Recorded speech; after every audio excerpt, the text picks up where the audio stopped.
Hello and welcome to Froch on Fighting. My name is Carl Froch, aka The Cobra. We've just witnessed a real big weigh-in. We're at the T-Mobile Arena in Las Vegas and the vibe is high. I was feeling the energy. The crowd was infectious. I mean, pro-Canelo crowd really is. A Mexican Independence Day, so the crowd, I don't know if you can hear it in the background, it's clearing out now, it's emptying out, but still, there's lots of Mexicans making a lot of noise. On the way out, it was just madness, but no real action to report. The work's done. Both fighters are in amazing shape. What I did notice was Terence Crawford doesn't look much smaller than Canelo. Coming up from welterweight, coming up 2 or 3 weight divisions. Canelo career now is at super middleweight, undisputed super middleweight champion. He's just running the show at super middleweight, 168 pounds, my old division, and Crawford is stepping up to that weight, and he doesn't look like he's outmatched. He looks a little bit taller, but he's got no body fat on him, so he's sort of built into that weight over the time. I mean, he knew he was going to be fighting Canelo before it was announced. So he's obviously been beefing up, putting some muscle size on. Hopefully it's not slowed him down. Hopefully he's still got the high work rate, because if he has, this is going to be one hell of a fight. He just doesn't look outmatched on weight and size. It looks fair and even. But on the night, I'm sure Canelo will be probably between 14 and 20 pounds bigger maybe than Terence Crawford. We don't know if it's going to matter, but if the atmosphere here now is anything to go by what's going to be tomorrow, then we're in for an exciting night. I mean, 65,000 at the Allegiant Stadium tomorrow night. It's going to be absolutely buzzing. I, for one, cannot wait, but this is one hell of an event. All brought to you by Turkey Al Al Sheikh for Riyadh season. It's part of that schedule, and this fight, as I said earlier this week on a previous episode, this fight wouldn't be happening if it wasn't for him. But these two guys are on the scales today, and it was just down to business. Nothing really exciting to report. There was no pushing and pulling. There was no there was no real animosity or needle. It was just all strictly down to business. But they're both consummate professionals. All the work here is done. They both look in fantastic shape. They're both fit and strong. There's no reports of any injuries. There's kind of no beef to report, and there's nothing controversial to report. All we've got to do now is wait for and look forward to what's going to be an epic night for the undisputed super middleweight titles tomorrow night at the Allegiant Stadium. 65,000 fans, as I've already mentioned, but I'm just looking forward to it. Don't forget to tune in, because it's going to be good. It's on Netflix, and that's a whole new sort of concept, but the world will be watching, and I'm excited for it. So listen, the arena's empty now. All the Mexican fans that are making all the noise, they're all making the noise as they're going down the street, down Las Vegas Boulevard. You can still hear them. But the vibe is set, the scene is set. Tomorrow night, the big fight, these two are going to be in the ring, and I, for one, cannot wait. Earlier today, I caught up with my old friend Lennox Lewis, former undisputed heavyweight king of the division, was in his suite, chilling. He was sat there like a top G. We had a good chat, and here's what he had to say. So I'm delighted to be joined with Lennox Lewis, former undisputed champ. Was it 1996, I believe? Yeah. Talked about that recently with all the heavyweight fights that are going on. How are you doing, man? Good, I'm doing good. Again. You good? Yeah, thanks for Where are having you me. living now? I'm living in the house. Yeah, but whereabouts? What part? What part? Come on, let's not do these jokes. Come on, straight down to business. What part of the world? Because I was thinking earlier, is he in Canada? Is he in Jamaica? No, I'm in Canada and Jamaica. Right, okay, so you're between the two. Yes. Never forget the little trip me and David Haye had when we came to see you in Jamaica. That was great. Something happened to him, out there. I had to like I don't know, what was it, an eye tool, like a little filly. I don't know what was going off, but we had a little toke on something. Yeah. I don't know what it was. And then later that night, I'm like giving David Haye like a little pep talk. Everything's going to be all right, man. It's all good. I think he had a little bit of a paranoid episode. Yeah, well, that it was all good, man. Yep. But yeah, no, he recovered. I had a chocolate brownie. I remember I mentioned it to you before. And there was something in that other than chocolate, but it was really tasty, man. It did the trick. It tasted good though. Tasted good, man. Okay, not as good as a snapper fish that was pulling out the beach, man. That was unbelievable. Yeah, we drove over to Negril, didn't we? Yeah, fresh. So do you spend time around that area now still when you're chilling? Is that kind of where you hang out? I love Negril. I love Jamaica. I love jerk chicken. I love red stripe. I love. There's a lot of things. The West Indian food. Mangoes, man. Mangoes. So, where mangoes? Yeah, where do you call home now? Planet Earth. Yeah, but which part of planet Earth? I'm going to get him back in a minute. I'm not going to body shot him now. Where my kids go to school. So where's that? They're in Miami right now. Oh, really? Yeah. Oh, that's interesting. And how old are your kids? 21, 19, 16, and 11. 19, 16, 11. Yeah. Boy, girl. First one is a boy. Yeah. 21. And then the rest are girls. Really? Boy and 3 girls. I've got boy and 2 girls. Oh, good. Fantastic, aren't the kids? Yeah, great. Do you enjoy doing these open broadcasts, these shows? Because like I used to work for Sky, do a bit for DAZN still. But do you enjoy? Because I see you on television quite a bit more now. Yeah, I do. Because you didn't do much, and then all of a sudden you're popping up now. Yeah. You seem to be smiling and enjoying the shows. Yeah, they respect my analytical skills. And so they should. Yeah. A man from experience, been there, seen it and done it. For sure. And who are you working for at the minute? Is it Netflix or... Because they're showing this one, aren't they? Yeah. No, different people. Really? I'm open. Right. I mean, no, at the minute for this broadcast, because it's on Netflix. So you're just out here on your own? No, yeah. Just doing whatever. Sometimes, I get to enjoy a show and not have to do no work. Right, okay, yeah, it's nice. But I suppose you can do what you want. Yeah. You've earned that right to do what you want. I'm doing a similar thing. So I've got my own channel now. Yes, I love your channel. Good Best channel in the business. That's why he loves it. Yeah. That's I like that. Ring your own bell. I love that. You got to, haven't you? You have I don't often big myself up. Yeah. This arena, 65,000. Obviously, I did Wembley Stadium. Big number. I was at 80,000 there. You know that, don't you? Yeah. Big number. But this should be nice because Vegas, it's usually MGM or it's an arena, 15, 20,000. But 65,000 in Vegas. At the, it's crazy that they're going to have so much people because usually, because I've fought down in Vegas a lot of times and there's usually more people on the street. There's usually a big influx of different people, but some of the cab drivers said since COVID things have kind of dropped off. Yeah, changed. The world changed. Yeah. That big psyop that took place. So I'm looking forward to seeing all these people.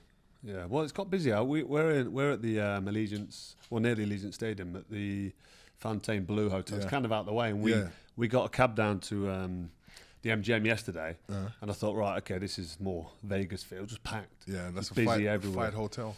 Yeah, exactly. So everyone's in there. So you've been doing many selfies. Yes. A lot of pictures being taken. Do you enjoy it, or does it bother you a little bit? No, I enjoy it. I mean, I understand it around the fight time. Yeah. If it wasn't around the fight time and I was with my family or something, and everybody bothering me for pictures, I'd probably feel a bit funny. Yeah. Do you ever let any shots go on anyone that winds you up? No, don't need to. Just the look does it all. The look? Yeah, just look at them. Or the hand on the face, like. Yeah. I know, when people see how big my hand is, like that. Let me see that. My hands are quite big, but nothing like yours. Look at that. Yeah, all of a sudden feel you got feeble. Baby hands. Yeah, I suppose I have actually. But not for a super middleweight. No. You used to wear 10-ounce gloves. Yes. I always thought that, because 10-ounce gloves on my hands were tight, but you can get larger ones, can't you? Yes, you bigger can. Because I wore the 10-10 Everlast. Oh, nice. Comfortable. But I had a bigger pair once, and I thought, right, okay, they're giving me the wrong pair here. I like Rares. Rares are dangerous, then, and the horsehair. Yes. When you feel the knuckle land, don't you? Yeah. Crunching the bones. Crazy. For any time I wore those gloves, I just felt good. I started banging them together. In the changing room, start feeling like, I'm ready for action. Yes. So you fought in Vegas a couple of times yourself. Yeah. So around the fight time, because I never boxed in Vegas. I boxed in the poor man's Vegas at Atlantic City. Oh no. Boxed Glenkov Johnson. Oh no. Oh damn it. That's what I was thinking.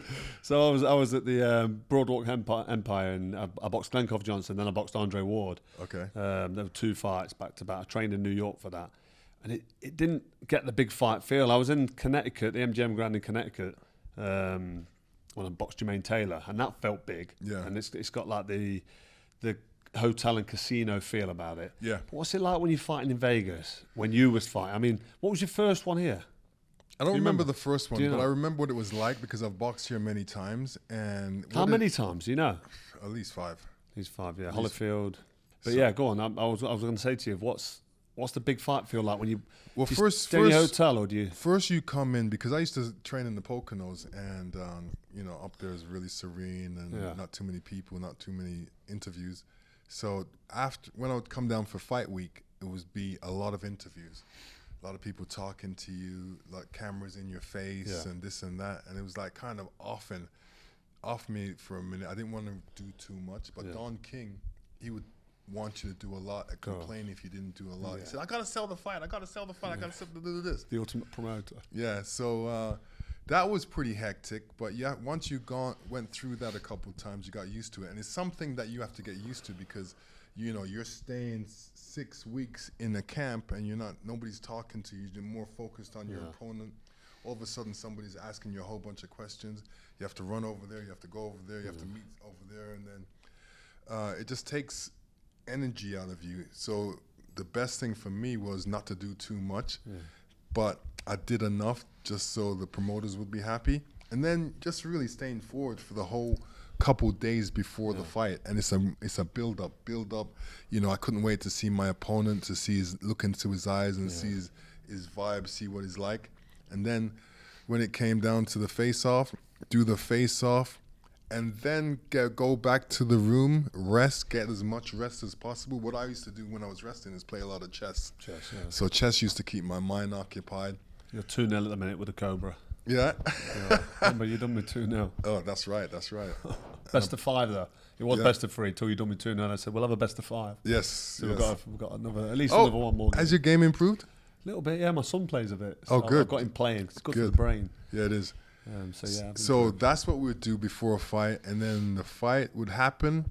The next day, everybody would go home, and the place would be empty, and I'd be walking around. I was like, man, I wish I would be able to watch my own fight, go back in time and watch my own fight. I used to think that. Yeah. What it was like to be around the vibe and the buzz, because my older brother was like on it when he was doing the tickets, and he'd be with all the guys from the pub having a drink and whatever else to get up to. You know, there is the British culture, and listening to some of his stories, I thought I'd love to have attended one of my fights. So you actually thought that as well because of the buzz around it. Then going to the fight and watching yourself fight. And then even when I come back and I jump in a cab and you know they notice me and say, "Hey, yeah, man, you used to have a big sign right there. I remember Lennox Lewis," and you know. So I would love hearing the stories of what would happen around fight time. Would you say Vegas was the biggest buzz? Like, so I was asking you about what it's like to fight in Vegas. Would you say that's the biggest, like the fight capital of the world it's known for? But would you say that was the biggest? Okay, so there's a couple meccas of boxing, and this is one of the first meccas of boxing. Every boxer always wished they had a fight here. I had a fight at Caesars. Had to have a fight at Caesars hotel was big because it was an outdoor arena. Then you would see all the movie stars coming in all dressed up nicely, and that was the Mecca at one time. Then New York became the Mecca. Now Riyadh season is becoming a Mecca. Everybody wants to box at Riyadh season. I know what you say, but when you was boxing in Vegas, like you said about the movie stars, like Jack Nicholson and people turning up to ringside with an arrow and all the big stars, that don't really happen so much now. Jason Statham turns up to a few, but back then it was just a who's who of famous people at ringside. It was a lot of people come to. It's arguably the best era that was. It was a great era. 90s and late 80s, 90s for the whole of the 90s and early 2000s. Some good fights. Sugar Ray Leonard, Hagler, Hearns. Duran, great fights. Yeah, some wicked fights. So anyway, moving on to this big fight on Saturday. You've got Terence Crawford coming up from welterweight, whatever he was. I mean, Canelo Alvarez was small when he started, but he's been around years. Seems like he's been around forever. 60, 65, 66 fights, I think. He's younger than Terence Crawford. Terence Crawford's coming up from welter up to super middleweight. He looks good on the scales. I've seen little clips of it earlier. He looks shredded, so he doesn't look like he's put flesh on. He looks like he's into the weight. So don't know if the size is going to be a massive difference, but I gotta ask you a question. Yeah, go on. Now that you said that, because nobody asked me a question about this. Whose chin do you think's tougher? That's a good question, but I think the more tested chin's Canelo Alvarez because he's been hit by that more experience Bivol at light heavyweight, and he took some licks in that, and he's been in with Golovkin as well. Who is a monster puncher. So I'd say that Canelo Alvarez has got a better or more solid, I shouldn't say better, because Crawford's unbeaten. But Canelo Alvarez, for me, isn't going to get hurt by Crawford. I don't think Crawford's going to hurt him. I think the only way he wins is to box and move and outwork him. He can win a points decision, Crawford. How's he going to stop Canelo? He can't. I don't think, in my opinion. I don't think enough people give him that much credit of being strong. He's a strong fighter. I mean, I've seen him wrestle bigger guys. Crawford? Yeah, apparently he's sparring big lumps. And he's like, he handles himself in the gym with big lumps. And, we can only go on what we've seen him performing in the ring. True. And he's had some great wins. His best win's probably the way he dismantled Errol Spence when everyone thought, this could be close. Yes, I was surprised at that too. What do you make on the fact that he boxes both sides? Yeah, I mean, I'm not sure which is he left-handed or right-handed, but he seems to be a right-handed fighter. But he can switch hit. Yeah, but he's so talented. Yes, he is. So skillful. Has anybody ever hit him to the body? I don't know, actually. Probably. Yeah, I mean, like proper shots where you've winded him and you've got him caught. But I don't think he's vulnerable around the body. I don't think either of them are. They can both take a shot. Yeah, they're both good punchers. They both got really good defense, good offense. Who do you think's going to win the exchanges? That's a good one because he's quicker, isn't he, Crawford? Because he's naturally light, he'll be a bit faster. And whoever can get the punches off inside the distance, in the pocket, is the one that lands first. Yourself that split second. And if you can get his punches off first, He'll be the one landing the body shots up close. Do you think it's going to start from round one, or it's going to slow graduation up? Well, Canelo's last fight with Skull. This is great. This is Lennox Lewis interviewing the Cobra. I love this. I'm loving this. Skull. He made hard work of it, or just took his time. It didn't look like he wanted to get into it. Canelo. Yeah. He was like, if he's not going to commit, I'm not going to commit. Okay, right. I'm Canelo Alvarez. You know what I mean? I've done it, so I don't need to commit. So, if Terence Crawford boxes and moves and jabs and tries to keep out of the way, which I think is probably the only way he's going to win, work rate, movement, trying to outbox him, be a bit quicker because the lighter one. Canelo's going to have to then try to take it to him and put it on him. Right. So Crawford might get away with that for 1 or 2, 3, maybe 3 rounds. And then he'll get back to his corner and he'll listen to his coach, Canelo will, and think, right now I've got to cut the ring off, get on top of him and start unloading shots. So, do you think the money will have anything to do with each of these guys, the way how they're going to fight the fight? Because, this is the first time that Canelo's going to get 150 mil. And is that the alleged purse, is it? Yeah, Crawford's going to get 50 mil.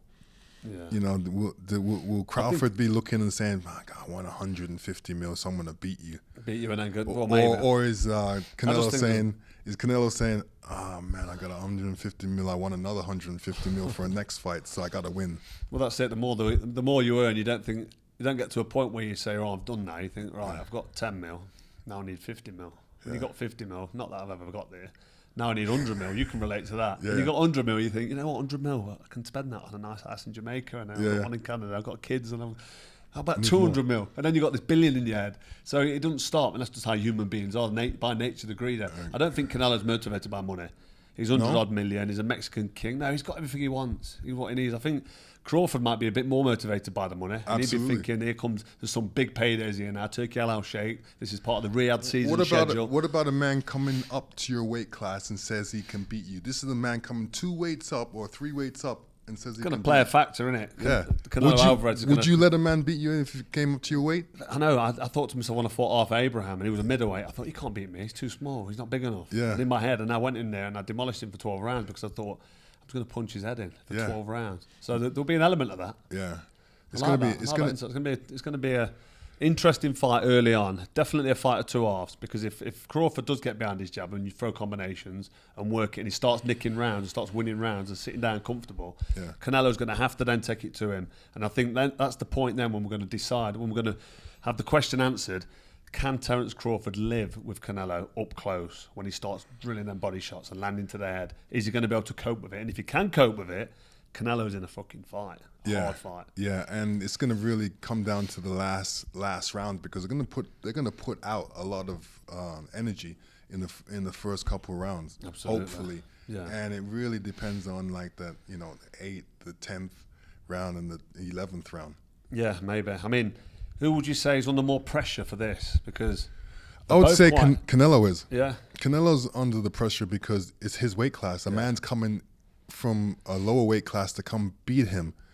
Is he going to allow that? And if he allows that, how does that let him look? How does he come back from that? Yeah. He's beat by a smaller man. And Terence Crawford's a couple of years older, I believe, like 38 years old. So he's got 1 eye on retirement. Right. There's few people in the industry saying to me, is this a cash out job? Is he just thinking, you know what, he's got the old Saudi money, cash out, make the big bunts, and then that's it, I'm done. If I lose, I've lost to the bigger man.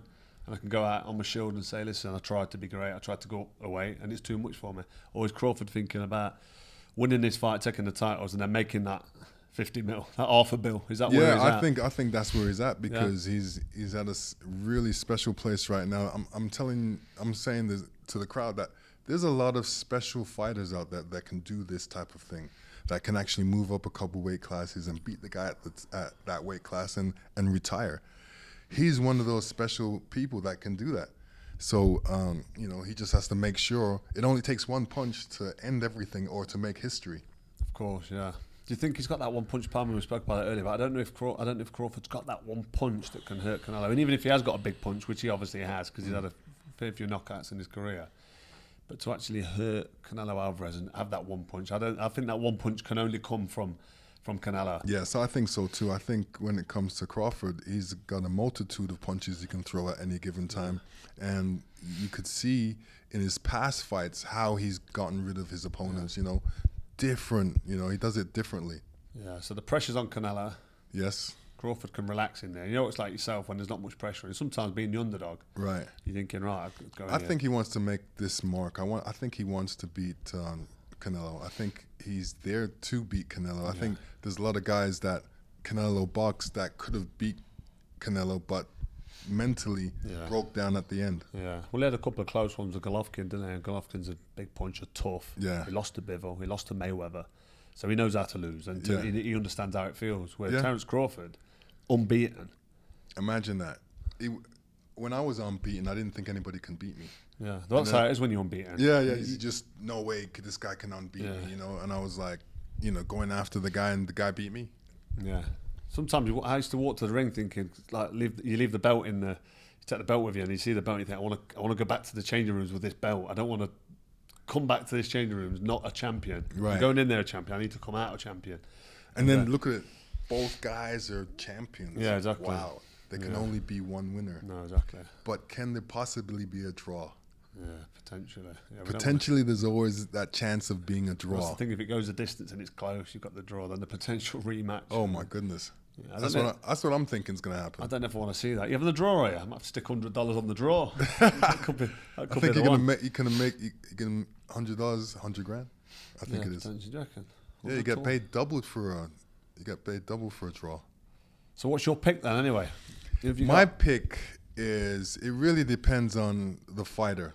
You know, if Canelo can catch up to Bud Crawford, if Bud Crawford can, you know, win the exchanges and get out without getting hurt and move around. So it's really how those, maybe the first 4 rounds are boxed, I can tell you. Yeah, I mean, that's a bit of a tactical analysis. But but that's putting splinters in your arse because you're sitting on that fence. Yes. And you're not giving me a winner. I think there's factors in this fight. Absolutely. Okay, so but when you've dissected the factors and drilled it around in your head, and you're saying, right now, someone's going to push me off a cliff if I don't guess right. Who are you guessing? Are you guessing Canelo Alvarez or Terence Crawford's going to win this fight? I like both of them. Yeah. And I think both of them are great champions, and it really depends on who boxes the correct fight. You know, if Bud Crawford goes in there and he wants to tear it up with a guy that tears it up all the time, is a mistake. You know, he's got to take his time. He's got to, focus on winning the exchanges, using his jab, using the right movement, punching, accuracy. You know, if he's accurate, if he can actually get to Canelo's face. You know, if he gets to Canelo's face and he's a sharp puncher, maybe he cut Canelo. There could be a cut in the fight that they have to worry about. Yeah. So there's a lot of different aspects of the fight you can look at. You can look at the fact of, you know, if Bud moves so well and he's so fast because he's coming up from welterweight, sometimes that happens. You just can't get this guy's speed, and then all of a sudden his punches are stinging. And he's trying to get into him. Then start forcing it. Right. And it gets worse then. Start walking into shots. Yeah. So if even if he can go in and not be hit, that would be great. Yeah. But you can't walk in the rain without getting wet. You should definitely be a politician, because I've asked him 3 times. I've still not had an answer, but I love it. I'm not going to press you anymore. Yeah. I know.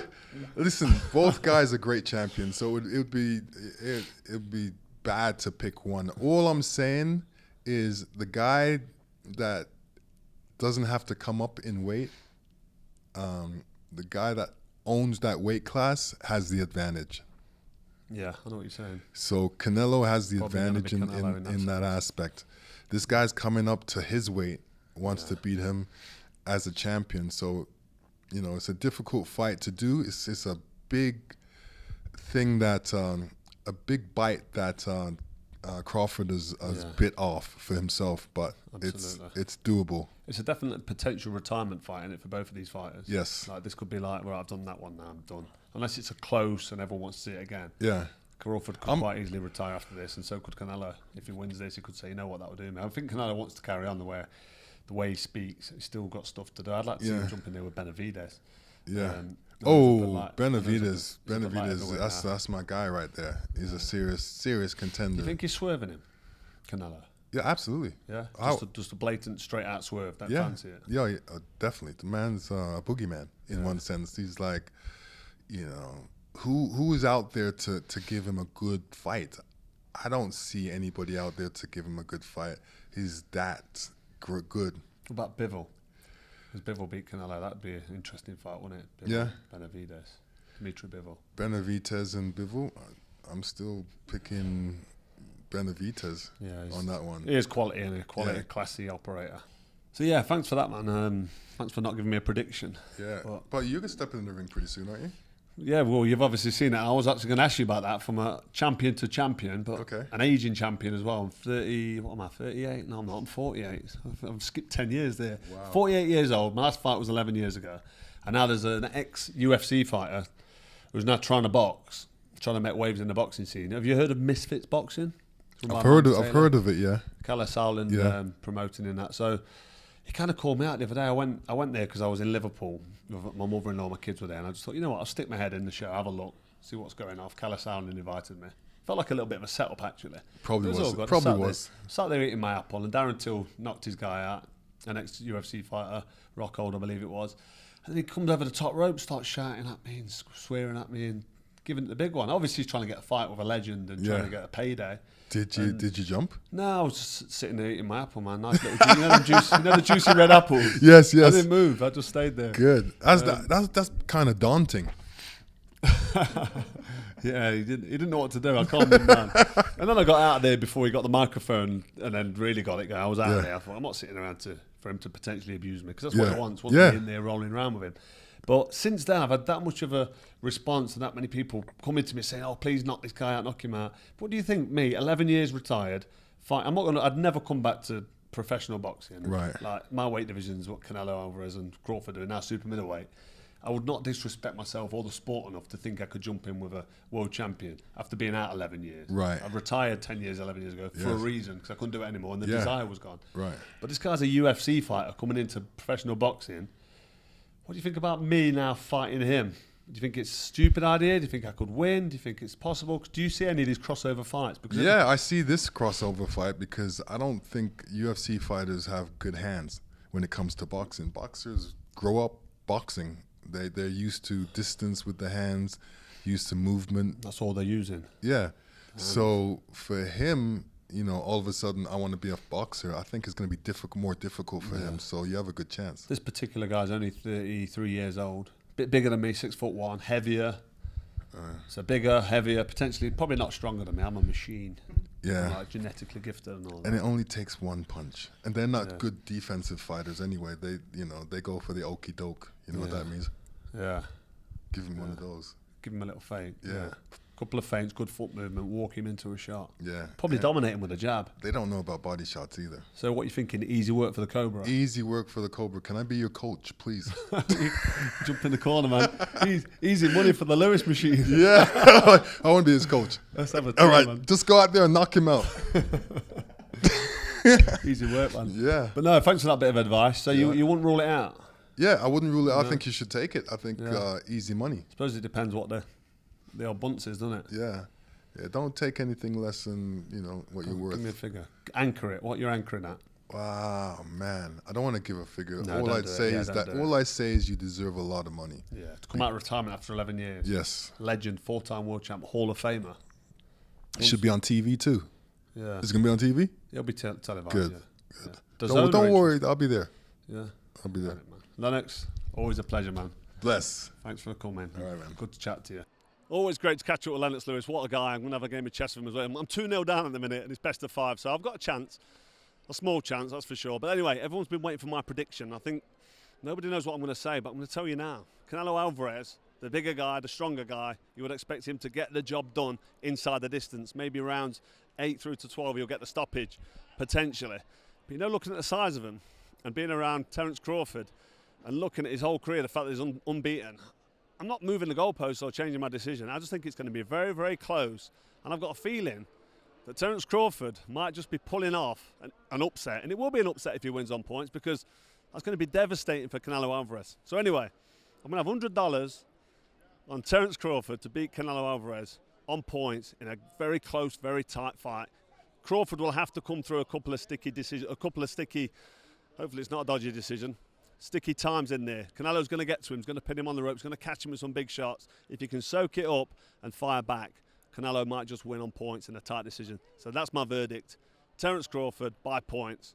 Let's wait and see what happens. Let me know what you think in the comments. Right, that's it for another episode of Froch on Fighting. It's tequila time. Is it tequila time? Is the Cobra back in training camp? Maybe, maybe not. There might be something to report very soon. But all there's left to do now is fight tomorrow night. I cannot wait. So for now, this has been another episode of Froch on Fighting. Don't forget to hit like, share and subscribe. And as always, this episode is brought to you by Cobra Casino.